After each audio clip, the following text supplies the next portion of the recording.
Bab 57. Boom.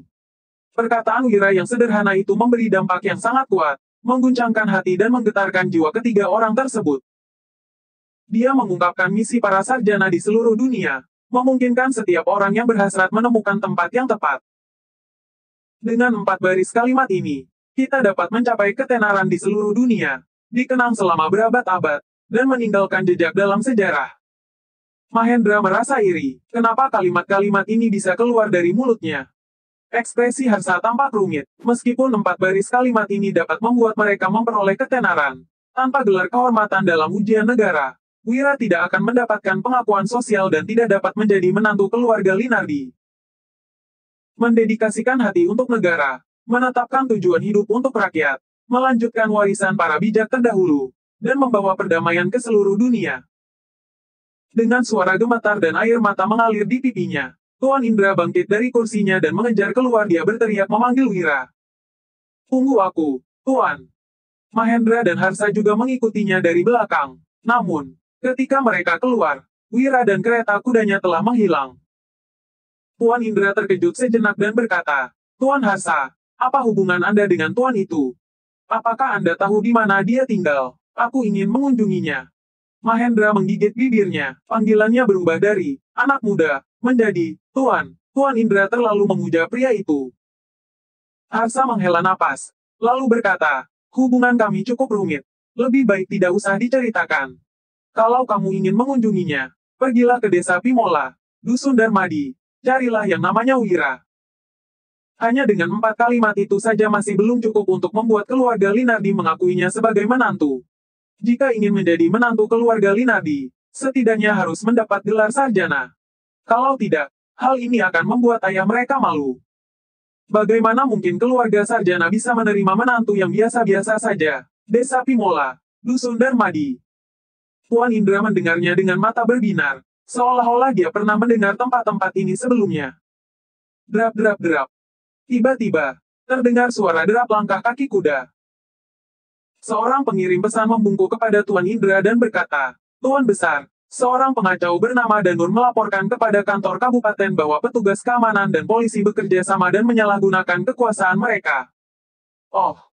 Tuan Indra memicingkan matanya dan berbalik untuk memberi hormat kepada kedua orang itu. Tuan Harsa, Tuan Mahendra, sampai jumpa lagi. Kedua orang itu juga menangkupkan tangan untuk memberi hormat. Ketika Tuan Indra pergi, Mahendra baru berkata, aku sangka dia adalah Iqbal, bupati yang baru menjabat. Harsa tersenyum ringan. Dia menggunakan nama samaran Indra. Kamu seharusnya sudah menyadari itu sejak awal. Mahendra menggerutu dengan tidak acuh. Bukankah pecundang itu juga tidak kepikiran? Melihat kepergian kereta kuda itu, Harsa berkata, sayangnya, meski dia lulus di ujian negara tingkat kedua, selama 5 tahun ini dia terus diturunkan jabatannya hingga menjadi bupati. Untung saja, semangatnya tidak berubah. Dia masih tetap ingin mengabdi kepada rakyat. Mahendra berpamitan dengan Harsa dengan perasaan enggan dalam hatinya. Sekelompok orang kampungan itu sudah ditakdirkan untuk menjadi miskin. Siapapun yang berjuang untuk mereka juga tidak ada gunanya. Harsa kembali ke kediamannya. Istrinya membawa sebungkus gula putih dan sebatang sabun sambil berkata kepadanya dengan senang, sayang, lihatlah 2 benda ini. Ini seperti gula kristal yang laris di kota dan sabun ini lebih harum dan bersih daripada sabun biasanya. Kata Wulan, ini semua dibuat oleh Wira, hebat juga dia. Harsa berkata dengan tidak acuh, semua ini tidak pantas ditempatkan di ruang yang berkelas. Kalaupun semua ini adalah buatannya, apa gunanya kalau tidak bisa menghasilkan banyak uang seperti generasi ketiga keluarga Silali yang berdagang garam? Wanita itu membuka mulutnya, tetapi tidak mengatakan apa-apa. Sahabatnya di kota pernah memberitahunya bahwa gula kristal seperti ini sangat laris di sana. Jika gula kristal ini benar-benar buatan Wira, berarti dia tidak kalah dengan keluarga Silali yang berdagang garam. Namun, dia juga tahu bahwa suaminya tidak suka dengan bisnis. Oleh karena itu, dia pun tidak banyak bicara lagi. Harsa berkata dengan suara berat. Nasihatilah Wulan, aku dan ayah melakukan semua ini juga demi kebaikannya.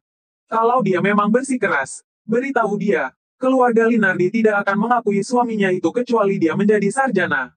Keluarga Linardi adalah keluarga sarjana dari generasi ke generasi. Kami tidak akan membiarkan seorang menantu pelajar kecil mempermalukan nama keluarga.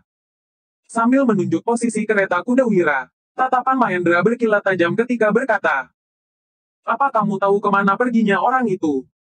Ayahnya telah mempersiapkan sebuah perangkap untuk menjebloskan pecundang ini ke penjara."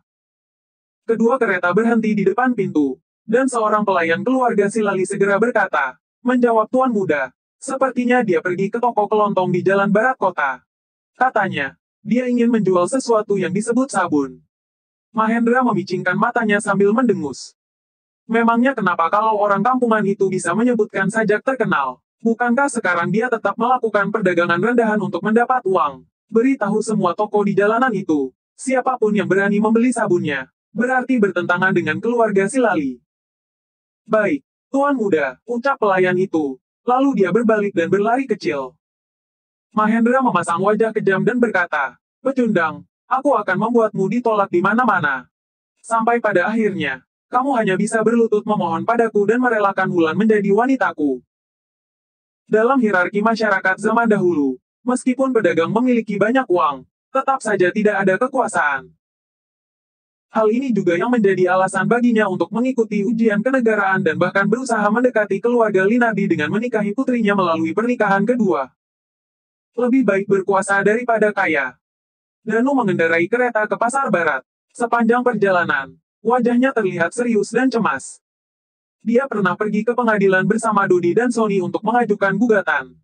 Tuan Indra tadi itu terlihat mirip sekali dengan Bupati. Namun, sepertinya juga ada yang berbeda.